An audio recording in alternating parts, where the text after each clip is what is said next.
So,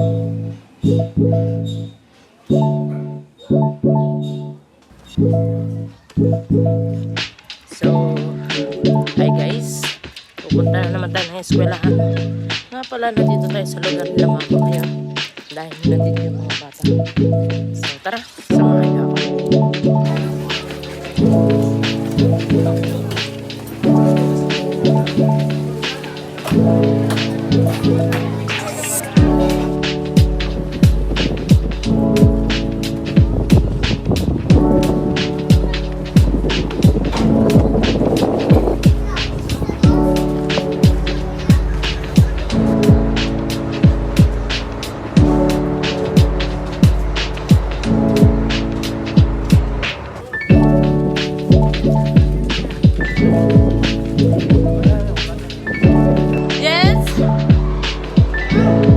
What?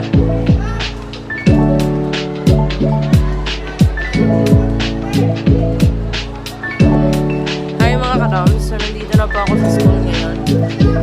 So kasama ko nga pala si Marilyn. Yes, what can I do for you? Tawag-tawag ka, sir. Sorry ma'am. Sorry po.